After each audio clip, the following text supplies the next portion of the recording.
사는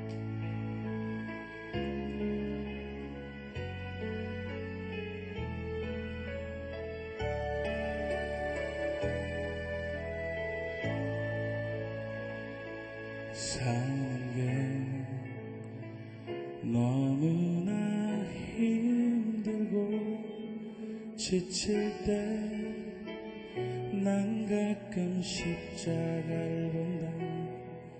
당신이 가셨던 고난의 길을 떨리며 나를 되돌아본다.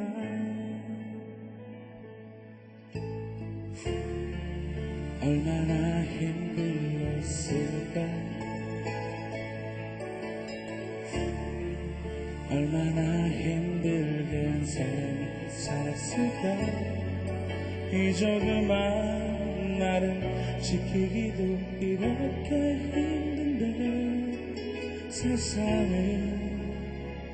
구했던 당신은 어떻게 견디셨나요?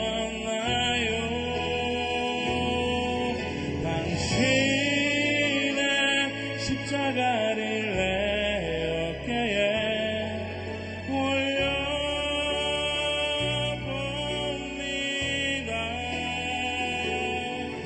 너무도 무거워 버겁지만 당신의 말씀을 새기며 작은 세상 짊어지려 합니다.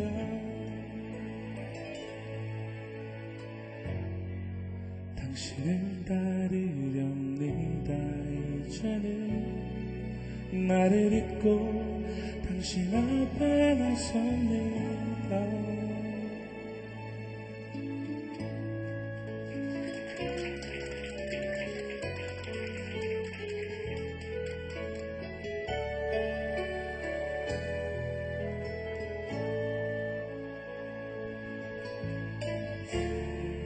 얼마나 힘들었을까, 얼마나 힘들게 살았을까. 이 조그만 나를 지키기도 이렇게 힘든데 세상을 구했던 당신은 어떻게 견디셨나요? 당신의 십자가를 내 어깨에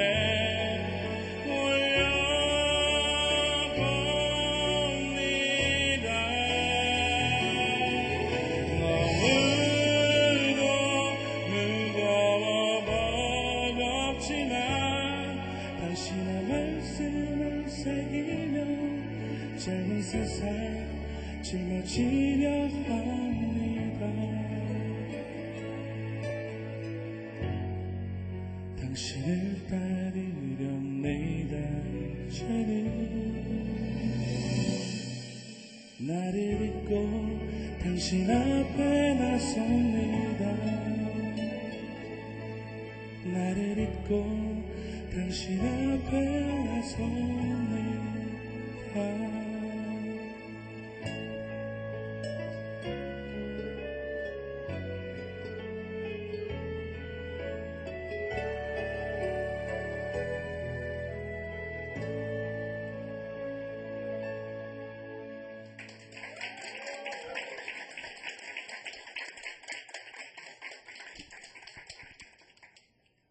네, 안녕하세요. 생활선거 콘서트 주찬미의 이영진 가브리엘입니다. 만나서 반갑습니다. 어떻게 사순식이 잘 보내고 계신가요? 벌써 사순 2주일째입니다. 그 사순식에 조금 어둡고 무거운 분위기가 난 정말 싫어하실 분도 계실 텐데요.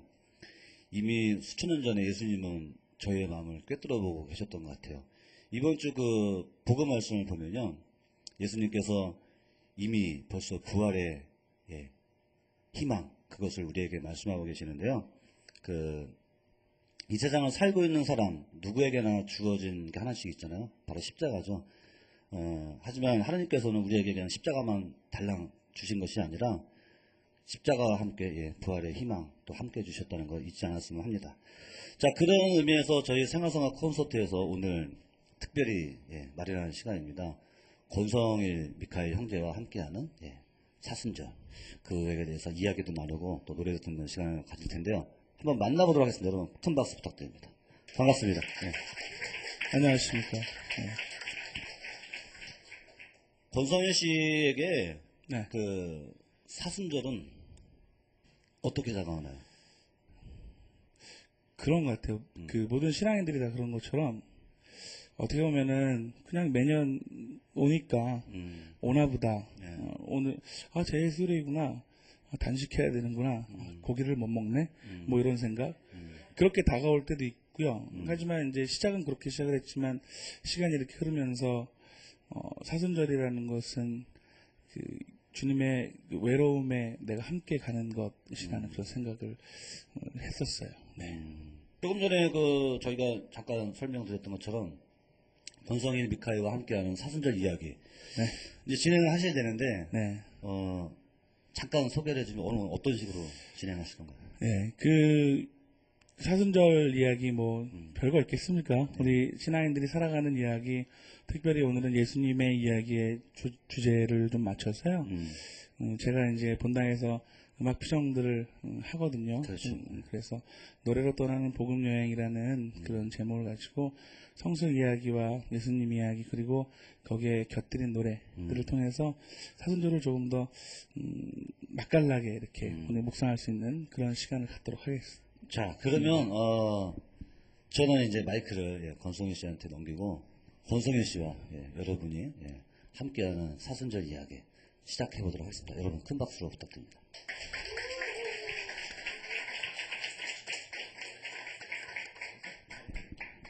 사순절이죠, 그죠? 사순이 한참 이렇게 지나가고 있는데 사순절 그러면 우리들은 무슨 생각을 할까요? 많은 사람들은 피 아니면 땀, 고통, 눈물 이런 것들을 생각을 하는데요. 우리는 그렇게 눈으로 드러나는 것보다는 그 안에 감추어진 그 사순의 본질에 대해서 또 알아봐야 되지 않을까라는 그런 생각을 해봅니다. 사순절을 지내면서 사순절을 조금 더 그리스도 신앙인답게 우리가 묵상하기 위해서는 사순절에 가운데 쓰셨던 예수님의 생애를 우리가 한 번쯤은 돌아볼 필요가 있지 않을까라는 그런 생각을 해봅니다. 십자가라고 하면 십자가는 막 너무너무 아프고 고통스럽다라는 그런 생각을 하지만 사실은 십자가는 희망의 상징입니다. 부활은 십자가를 전제로 합니다. 그렇기 때문에 우리가 지내는 이 사순절은 아프고 고통스러운 사순절이 아니라 희망의 길로 나아가는 초대장 같은 그런 기간이 아닐까라는 그런 생각을 해봅니다. 오늘 저와 함께 이렇게 노래로 그 여행을 떠나게 될 텐데요. 첫 번째 이야기는 예수님의 제자들의 발을 씻겨주는 그 모습을 통해서 주님의 사랑에 대해서 우리가 한 번쯤은 생각해 봐야 되지 않을까라는 생각을 합니다. 예수님께서는 자신의 죽음을 앞두시고 제자들과 함께 어느 한 다락방에 모입니다. 그리고 나서 대물을 떠와서 수건을 허리에 두르시고 제자들의 발을 씻기 시작을 합니다. 제자들이 깜짝 놀라죠. 발을 씻는다는 것은 종이 주인에게 하는 행위였는데 하물며 스승이 제자들의 발을 씻는다고 했으니까 얼마나 깜짝 놀랐겠어요. 그래서 제자들이 극구 말립니다. 이러시면 안 됩니다. 이러시면 안 됩니다. 난리가 났겠죠. 그랬을 때 예수님께서는 내가 지금 너희의 발을 씻지 않으면 너희와 나는 아무런 몫도 나눌 수 없다라는 말씀을 하시면서 제자들의 발을 차례로 씻기십니다. 우리는 예수님의 그 모습을 통해서 봉사하는 사람들의 그 삶을 되돌아볼 수가 있는데요. 많은 분들이 그 성당에서 여러 가지 형태로 봉사하고 계실 겁니다. 주일학교 선생님도 계실 테고, 성가대, 전례부, 아니면 레지오, 꾸르실료, 구역반 등등 여러 가지 단체에서 봉사를 하고 계신데 우리들은 그 봉사할 때 항상 남에게 상처를 주고 또 상처를 받고 또 그 일로 인해서 교회를 등지고 납니다.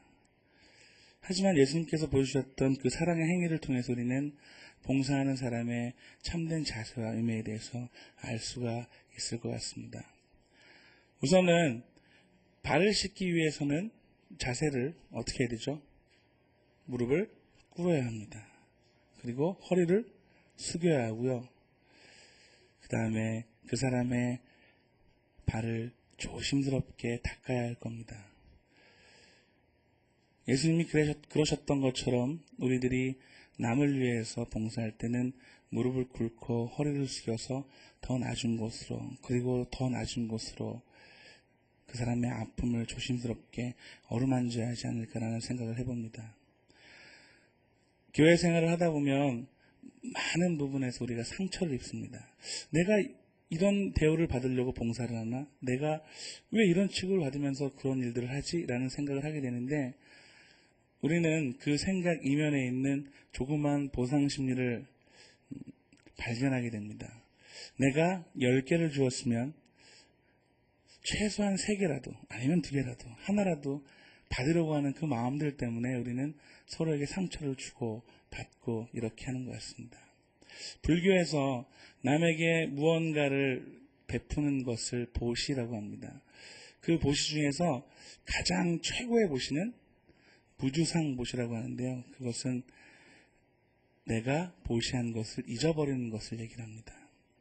성서에서도 왼손이 하는 것을 오른손이 모르게 하라고 했던 말처럼 내가 남에게 무언가를 해주었으면 그것을 잃어버리려는 그 마음을 가져야 되는데 우리는 그 마음을 갖지 못해서 상처받고 사람에 의해서 우리는 교회를 등지게 됩니다. 내 발을 씻기신 예수라는 노래가 있습니다. 주여 나를 보내주소서 당신이 아파하는 곳으로 주여 나를 보내주소서 당신 손길 필요한 곳에라는 가사가 있습니다. 그 노래 가사처럼 하나님의 손길이 직접 미치지 않는 곳에 하나님께서는 나를 통해서 당신의 계획과 당신의 그 일들을 우리를 통해서 하고 계시는 것은 아닐까라는 생각을 해봅니다. 교회 생활 하시면서 사람에 의해서 상처받으셨던 많은 분들 그런 것들 잊어버리시고 예수님의 그 발을 씻겨주셨던 그 모습을 통해서 진정한 사랑으로 남을 위해서 낮은 곳으로 다가가는 그 모습으로 살아가셨으면 좋겠습니다. 함께 노래를 나누도록 하겠습니다. 이 TV를 보고 계신 분들도 마찬가지고요. 여기에 앉아 계신 모든 분들도 함께 노래를 따라하시면 그 예수님이 이렇게 내 옆에 다가오셔서 내 발을 씻겨주는 느낌이 들지 않을까라는 그런 생각을 해봅니다. 같이 나누겠습니다.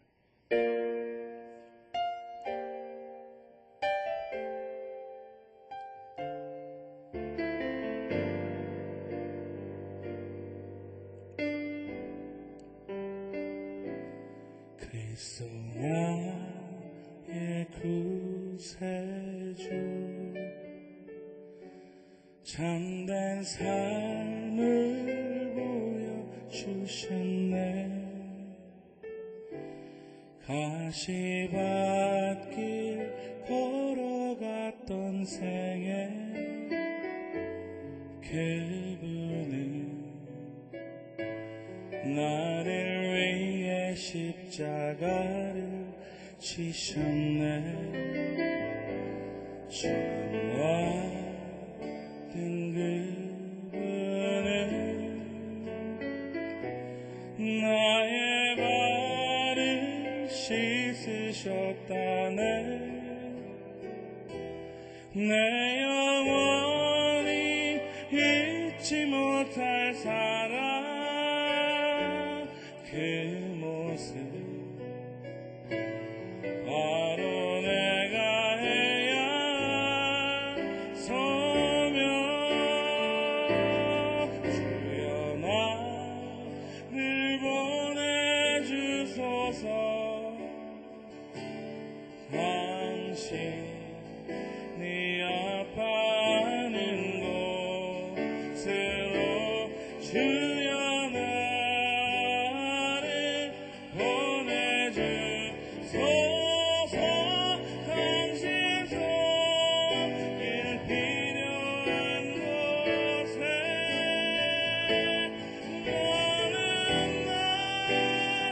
당신 앞에 나설 때 나를 알아주소서.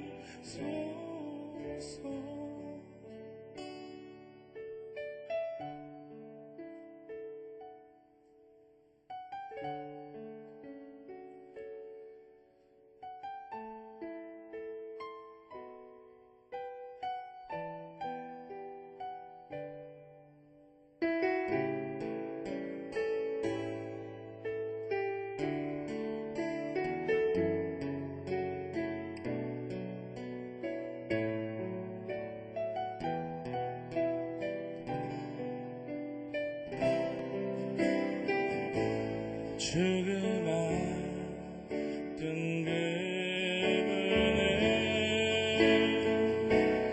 나의 발을 씻으셨다네. 내 영원히 잊지 못할 사랑 그 모습 바로 내가 해야 서면 주여 나를 보내주소서. 당신이 아파하는 곳으로 주여 나를 보내주소서. 당신 손길 필요한 곳에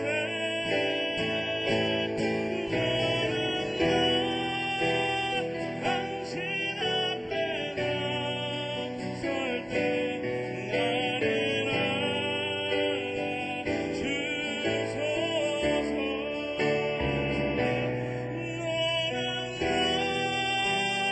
당신 앞에 나설 때 나를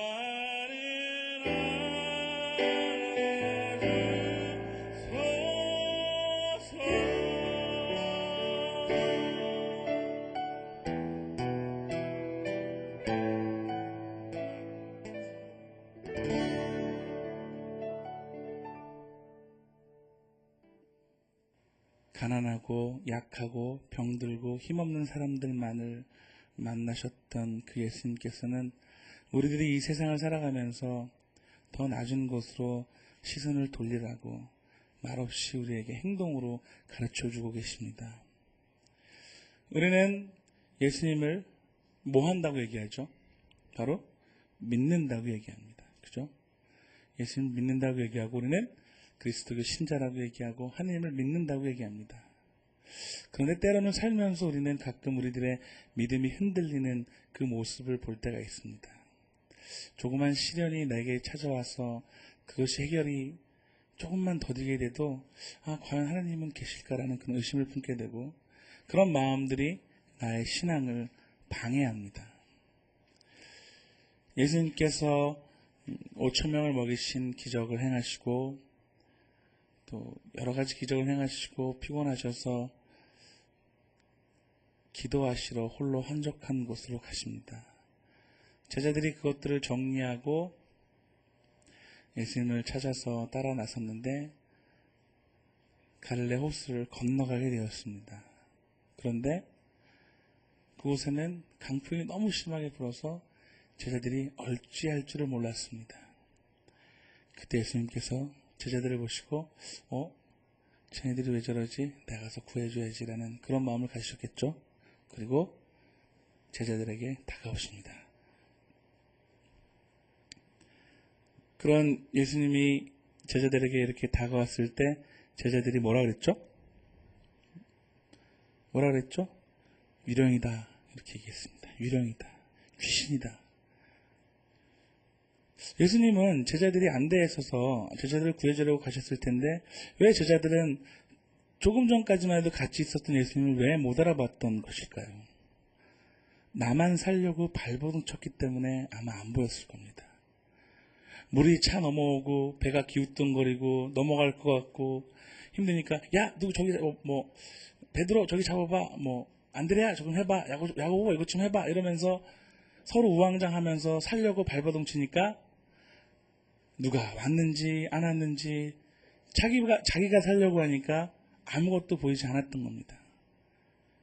그때 예수님께서 다가오셔서 나다라고 했을 때 제자들은 자기 살궁리만 하고 있었기 때문에 아무것도 알아보지 못하고 유령이다라고 소리를 칩니다. 때는 저녁 때였다, 밤이었다 이렇게 성서는 얘기하고 있습니다. 인생에도 그런 밤길이 찾아오는 것 같습니다. 어느 날 잘 나가던 직장에서 해고되는 경우도 있고요. 아주 행복한 줄 알았던 우리 가정이 한꺼번에 깨지는 경우도 있고, 돈에 시달려서 모든 것을 잃게 될 때도 있고요. 우리 인생은 그렇게 한꺼번에 그냥 순식간에 모든 것이 날아가는 그런 인생의 밤길이 찾아올 때가 있습니다. 그 힘든 밤길에 예수님은 나와 동행하시려고 나를 찾아오시는데 나는 그 힘든 밤길을 나 혼자 탈출하려고 내가 어떻게든 이겨보려고 노력하다가 내 곁에 오신 예수님을 알아보지 못합니다. 그 길에서 나중에 예수님을 알아본 베드로가 물 위에 올라갑니다. 그러다가 물 위에 퐁당 빠지죠. 예수님께서 베드로를 질책하십니다. 너 왜 이렇게 믿음이 없느냐? 베드로가 물에 빠졌던 이유는 바로 두려움 때문이었습니다. 마찬가지로 우리의 믿음을 방해하는 것은 바로 그 두려움과 의심입니다. 내가 이렇게 힘든데, 내가 이렇게 무서운데 무엇이 보이겠습니까? 그럴 때일수록 더욱더 하느님을 찾고 예수님을 찾고 그분께 의탁해야 되는데 우리는 내가 살려고 나만 살려고 발버둥 치기 때문에 내 곁에 오신 예수님을 알아보지 못합니다. 그 인생의 밤길에 특별히 내가 어려울 때, 특별히 내가 아플 때, 특별히 내가 너무 힘들어서 아무것도 할 수 없을 때 그때 예수님께서는 내 곁에 분명히 찾아오십니다. 그 예수님이 나와 함께 했음을 알지 못한 우리의 마음속엔 의심과 두려움이 가득하기 때문입니다. 그것들을 벗어버리신다면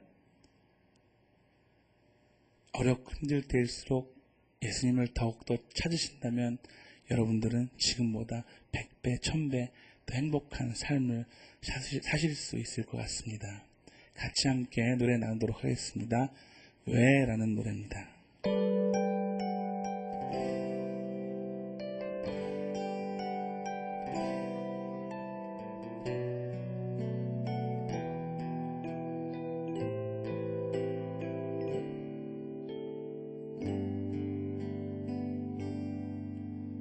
왜 슬퍼하느냐? 왜 걱정하느냐? 무엇 두려워하느냐? 아무 염려 말아라. 그 어려움에도 그 아픔이 있어도 이제 아무 걱정하지 마. 내가 널 붙들어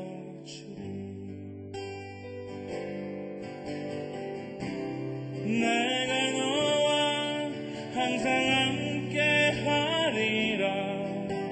내가 너를 지키리라.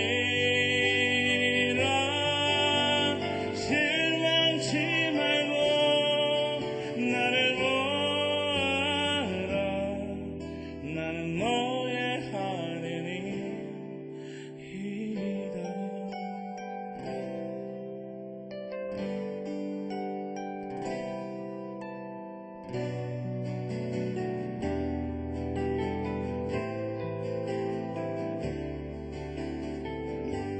같이 하겠습니다. 왜 슬퍼하느냐? 왜 걱정하느냐 무엇 두려워하느냐 아무 염려 말아라 그 어려움에도 그 아픔이 있어도 이제 아무 걱정하지 마 내가 널 붙들어 주니 내가 너와 항상 함께 하리라 내가 너를 지키리라 실망치 말고 나를 보아라 나는 너의 하늘이라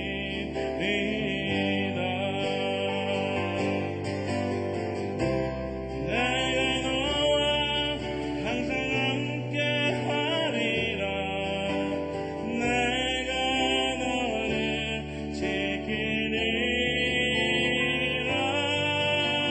실망치 말고 나를 보아라 나는 너의 하늘이라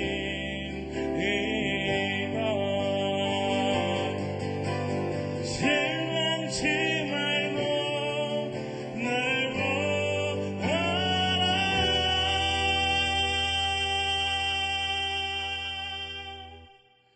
나는 너의 하늘이라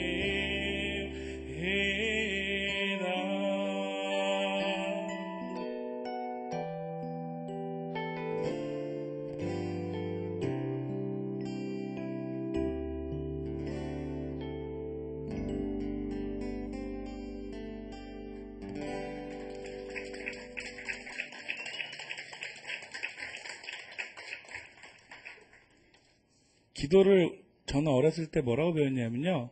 하나님하고 대화하는 거라고 배웠습니다. 하나님하고 대화하는 거라고 배웠습니다. 그런데 뒤집어서 생각을 해보면요. 하나님하고 우리는 대화를 해야 되는데 하나님하고 대화하지 않고 있는 것 같습니다. 대화할 때 가장 답답한 사람이 어떤 사람인 줄 아세요? 바로 자기 말만 하는 사람일 겁니다. 대화라는 것은 내가 어떤 얘기를 하면 그것에 대한 의견을 다시 얘기하고 또 그것을 건네고 또 서로 의견을 교환하고 이런 것을 대화라고 할 텐데 우리는 대화를 그렇게 해야 함에도 불구하고 하나님과 그렇게 해야 함에도 불구하고 우리는 하나님께 하나님 이거 해주세요. 이거 안 하면 전 죽을 것 같아요. 그리고서 안녕히 계세요 하고 나와버려요. 기도할 때 우리는 항상 하나님께 무엇을 해달라고 떼를 쓰고 조르기만 하죠. 때로 하나님께 협박합니다. 하나님 이거 예를 하나 들면 우리 아들이 대학 시험을 이번에 보는데 대학에 합격 안 시켜주시면 전 성당 안 나갈 거예요. 이렇게 협박하기도 하고요. 또 때로는 하나님하고 거래하기도 합니다. 하나님 이번에 우리 아들을 대학에 붙게 해주시면 제가 성당에 열심히 다니겠습니다. 하나님하고 대화해야 되는데 우리는 하나님께 일방적으로 때를 쓰거나 때로는 협박하고 때로는 거래까지 하기도 합니다. 그런 모습은 우리 신앙인들의 올바른 모습이 아니라고 할 수 있겠죠. 기도라고 하는 것은 분명한 것은 하나님과 마음을 툭 터놓고 대화하고 이야기하는 것을 얘기합니다. 예수님께서 역시 당신이 힘드셨을 때, 지치셨을 때 가장 먼저 하셨던 행동은 바로 홀로 가서 기도하셨던 일들입니다. 예수님의 뒤를 따르는 우리들의 그 삶처럼 예수님이 기도하셨던 그 모습을 우리가 따르려고 하는데 우리는 기도할 때 잘 되질 않습니다. 기도만 하려고 가만히 앉아서 눈을 감으면 별의별 잡생각이 다 나죠. 생각나지 않았던 것들도 막 생각이 납니다. 그래서 우리는 또 그런 잡념을 떨쳐버리기 위해서 노래를 하기도 하고 또 기도문을 외우기도 하고 또 성화를 보기도 합니다. 살면서 우리가 열심히 이렇게 하나님하고 대화해야 되는데 우리는 그렇게 하지 못하고 계속 무언가의 방해를 받으면서 힘들게 살아갑니다. 기도 역시 연습이 필요하고 또 다른 사람을 위해서, 이웃을 위해서, 우리 공동체를 위해서, 우리 나라를 위해서, 사회를 위해서 기도를 통해서 많은 것을 나눌 수 있음에도 불구하고 우리는 너무 편협하게 자기만을 위해서 기도합니다. 아마 하나님께서는 이 편협한 기도보다는 남을 위해서 하는 넓은 기도를 먼저 받아주시지 않을까라는 그런 생각을 해봅니다. 그리고 남을 위해서 하는 그 기도가 돌고 돌고 돌아서 나에게 돌아올 때 내가 행복해지고 우리 가정이 행복해지고 사회가 행복해지고 국가가 행복해지고 결국은 우리가 모두 사는 인류 공동체가 행복해지지 않을까라는 그런 생각을 해봅니다. 기도는 하나님과 대화하는 것입니다. 분명한 것은 내가 하나님께 무엇을 기도했다면 하나님께서 나에게 주실 그 응답을 기다리는 자세, 참고 인내하고 침묵하는 그 자세가 많이 필요하지 않을까라는 그런 생각을 해봅니다. 그리고 또 덧붙이자면 나를 위해서 하는 기도보다는 이웃과 우리 공동체를 위해서 하는 기도, 그것이 조금은 더 값지지 않을까라는 그런 생각을 해봅니다. 함께 많이 아는 노래 같이 나누도록 하겠습니다. 누군가 널 위해 기도하네 라는 노래인데요. 같이 함께 나누도록 하겠습니다.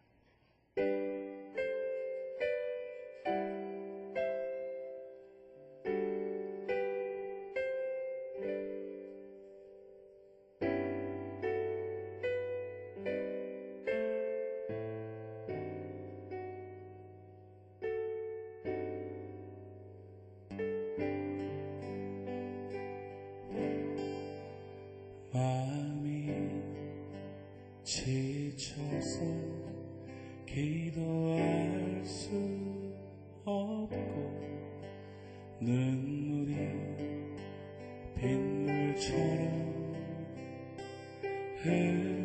흘러내릴 때 주님은 우리 연약함을 아시고 사랑으로 인도하시네.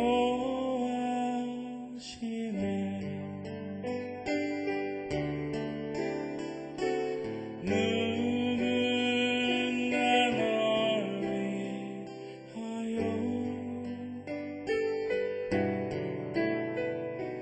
누군가 기도하네.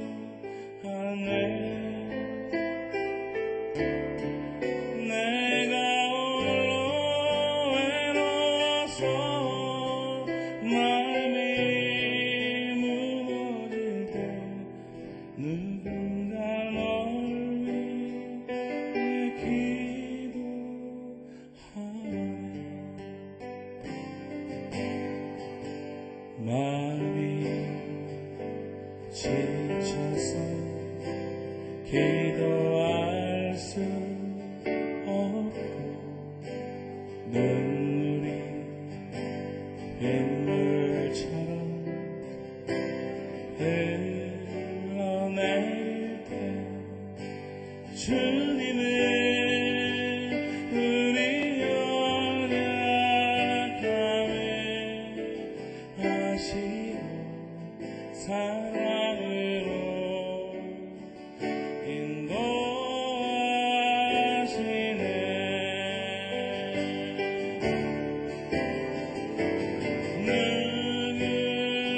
누군가 널 위하여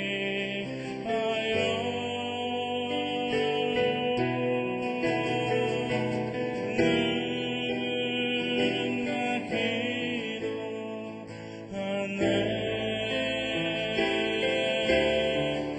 내가 홀로 외로워서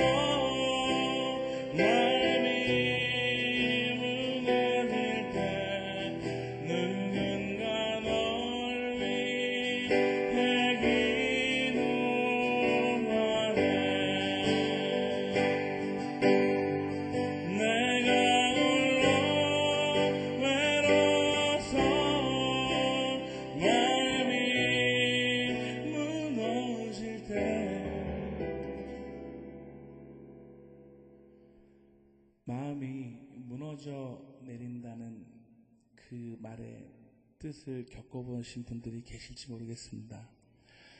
마음이 무너져 내린다는 것은 내가 이렇게 힘들고 내가 이렇게 아파서 누군가가 내 손을 잡아주었으면 좋겠는데, 누군가 나를 한번 안아줬으면 좋겠는데 라고 했을 때, 내가 누군가에게 손과 내 마음과 몸을 맡겼는데 아무도 받아주지 않을 때 우리는 마음이 무너진다라는 표현을 쓰는 것 같습니다. 하지만 예수님을 믿고 따르는 우리들은 너무나 행복한 것 같습니다.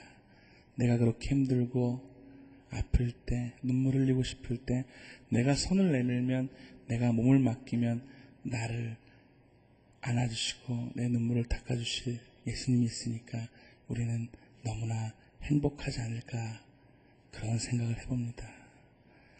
내가 홀로 외로워서 마음이 무너질 때 누군가 널 위해 기도하네.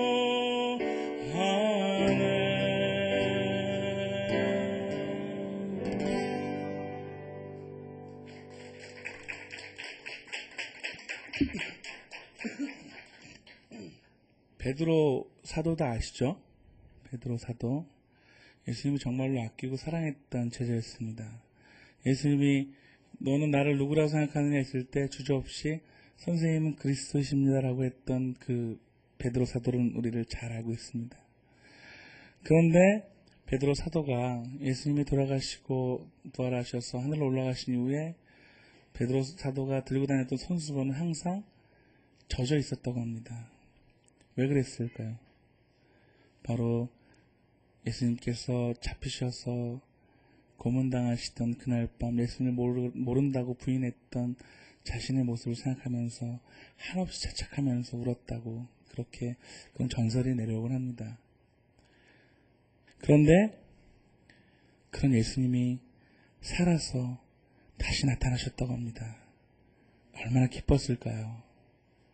그런 베드로에게 예수님께서 갈릴라에 나타나십니다.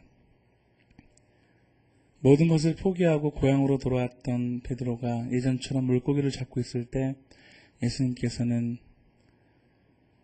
그들에게 다가오십니다. 그리고 배 오른편에 그물을 던져보아라 라고 하시면서 예전의 그 모습을 보여주십니다. 그러자 베드로가 예수님께로 뛰어들어갑니다. 베드로와 예수님은 부활하신 이후에 그렇게 다시 만납니다. 그리고 식사를 마치신 다음에 베드로와 예수님이 단 둘이 남게 됩니다. 얼마나 요새 말로 뻘쭘했을까요? 그죠? 스승이 살아오셔서 너무너무 기쁜데 한편으로는 내가 저 스승을 모른다고 부인했단 말입니다. 얼마나 뻘쭘했을까요? 얼마나 죽고 싶었을까요? 얼마나 미안했을까요? 그런데 거기서 더 대단한 건 예수님이었습니다. 예수님께서는 그런 베드로에게 아무 말도 하지 않으시고 그냥 이렇게 묻습니다. 요한의 아들 시몬아, 네가 나를 사랑하느냐? 아마 저 같았으면 이랬을 겁니다. 베드로, 너 잘못했지? 한 번 더 그럼 죽는다. 뭐 이런 식으로 얘기했을 겁니다. 저 같으면. 그런데 예수님께서는 그런 말씀 전혀 하지 않으시고 요한의 아들 시몬아, 네가 나를 사랑하느냐? 이렇게 물어보십니다. 베드로가 네 주님 사랑합니다 라고 고백을 합니다. 또 물어보십니다. 요한의 아들 시몬아, 네가 나를 사랑하느냐? 베드로가 네 주님 사랑합니다 라고 고백을 합니다. 예수님께서 요한의 아들 시몬아, 네가 나를 사랑하느냐 라고 물어보십니다. 베드로는 마음이 슬퍼진다 그랬죠. 아시는 것처럼, 당신께서 아시는 것처럼 저는 당신을 사랑합니다 라고 고백을 합니다. 이 장면을 통해서 예수님과 베드로는 스스럼 없이 서로 화해하게 됩니다.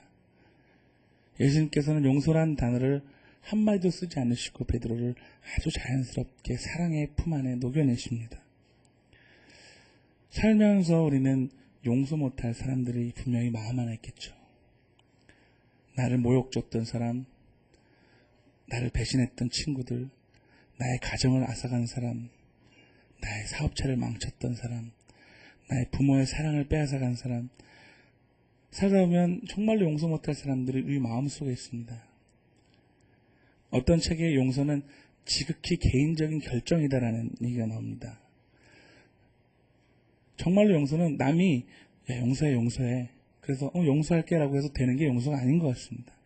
나는 분명히 용서했다고 생각을 했는데 그 사람을 보면 또 다시 생각이 나고 또 화가 치밀어 나옵니다. 용서는 내가 해야지 누가 대신해 줄 수 있는 것이 아닙니다. 우리는 그 용서를 십자가를 통해서 할 수 있습니다. 죄 없는 그리스도께서 죄가 되셔서 이 땅에 오셔서 십자가에 못 박혀서 돌아가시고 순환당하셨던 그 십자가, 그것을 통해서 우리는 나의 마음속에 자리 잡았던 많은 어려운 것들을 용서할 수 있게 됩니다. 용서라는 말을 쓰지 않고 예수님께서는 베드로와 처음 만났던 그 자리, 그 갈릴레아 바닷가에서 당신이 지어주셨던 베드로라는 이름을 부르지 않으시고 처음 봤을 때 그 이름, 요한의 아들 시몬이라는 이름을 부르십니다. 용서라는 것은 그냥 내가 살면서 그래 용서해야지 하는 것이 아니라 다시 원점으로 돌아가서 그 사람과의 새로운 관계를 복원하는 것을 얘기를 합니다. 예수님께서는 그것을 온몸으로 우리에게 보여주셨던 것입니다. 예수님을 그렇게 사랑했던 베드로, 예수님께 그렇게 용서의 은총을 얻었던 베드로는 로마에서 십자가에 거꾸로 못 박혀서 순교합니다. 베드로가 박해를 피해서 로마에 나오던 중에 예수님을 만납니다. 이렇게 얘기를 하죠. 쿠오바디스 도미네, 주님 어디로 가십니까? 예수님께서는 네가 버린 십자가를 내가 대신 치러 간다 하십니다. 그 말을 듣고 베드로는 바로 로마로 들어가서 주님과 같이 똑바로 십자가에 못 박혀 죽을 수 없습니다라고 하면서 거꾸로 못 박혀 죽습니다. 그 사랑의 용기가 어디서 나왔을까요? 바로 예수님께서 보여주셨던 한없는 용서의 사랑 안에서 그 모든 것이 나왔다고 볼 수 있겠습니다. 살면서 용서하지 못할 것들, 그런 사람들을 품고 계신 분들, 예수 그리스도의 사랑을 생각하시면서 조금씩 용서해 나가는 연습을 하는 건 어떨까라는 제안을 해봅니다. 한 번은 할 수 없습니다. 우리는 나약한 인간이기 때문에 한 번은 할 수 없습니다. 하지만 하나님께 맡기시고 부탁하셔서 주님, 내가 저 사람을 용서할 수 있는 용기를 달라고 청하십시오. 그 은총을 우리는 이 은총의 시긴 사순절을 통해서 얻을 수 있을 겁니다.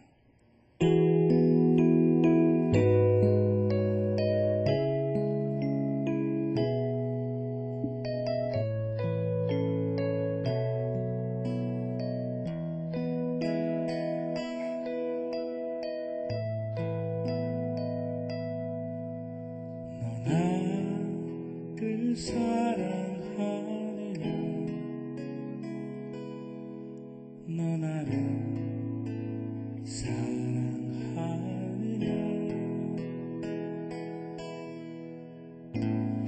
너 나를 진정 사랑하느냐, 내게 고백할 수 있느냐,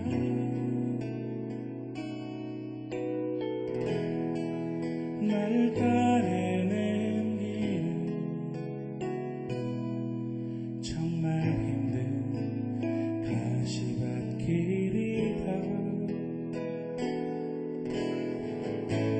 나를 따르기 위해서는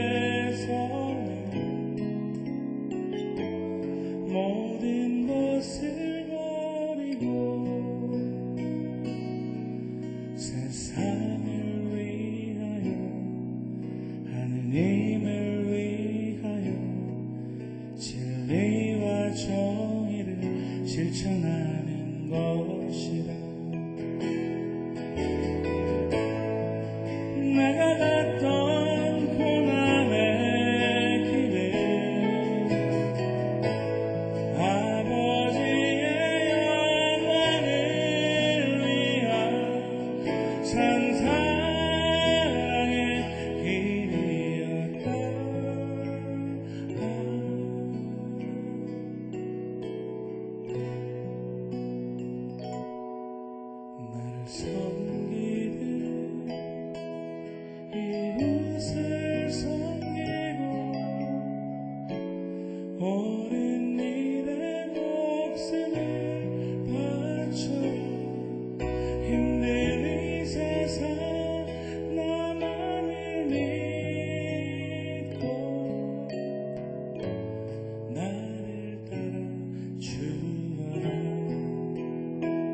노래는 또 두 배의 기도라는 말이 있듯이 또 순가도 같이 이렇게 하고 또 얘기도 하고 하니까 더 좋았던 것 같습니다.